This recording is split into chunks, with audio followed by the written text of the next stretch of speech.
We designed a phase 2 open-label, multi-center, single-arm study of the combination of Atezolizumab plus Bevacizumab.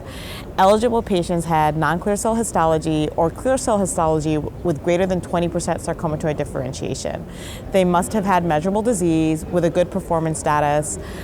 Patients could have received any line of prior therapy. We had patients who were treatment naive or patients who were previously treated, but patients were not allowed to have received a prior checkpoint inhibitor.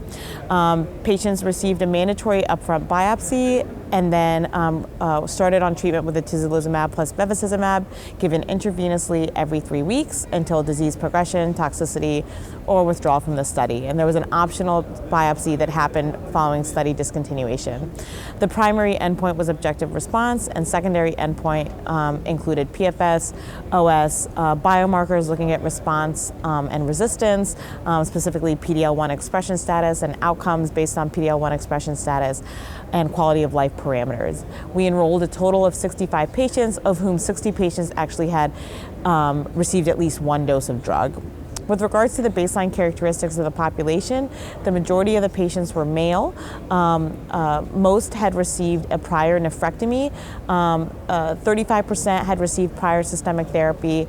About 20% of patients had baseline liver and or bone metastases. And the majority of patients were actually intermediate risk disease by IMDC criteria, approximately 55% of patients. With regards to the primary endpoint, there was 56 patients that were actually included in the analytical cohort, which meant that they had undergone at least one scan assessment, and the overall response rate for the total population was 34%. When looking at different stratification factors, the response rate did differ based on the presence of sarcomatoid differentiation and was higher in those with the presence of sarcomatoid differentiation. Additionally, response rate differed by IMDC risk group and also each of the underlying histologic subsets. We're looking at PD-L1 expression.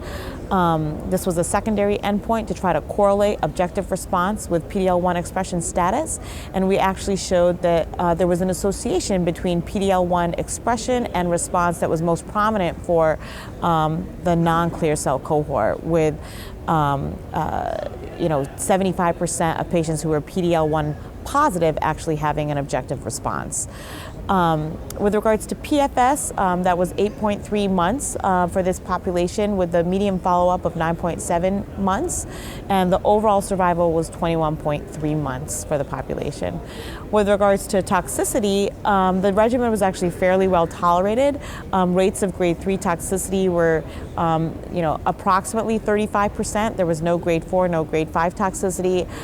Only 5 patients discontinued treatment for toxicity, and only 4 patients required high-dose steroids to manage adverse events.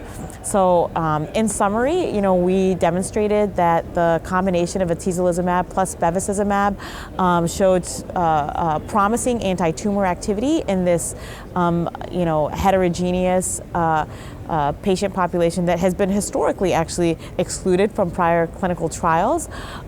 It seemed that outcomes seemed to correlate with PD-L1 status. The regimen was safe to give, and toxicity was manageable. And further studies are looking at exploring additional biomarkers of response and resistance to therapy.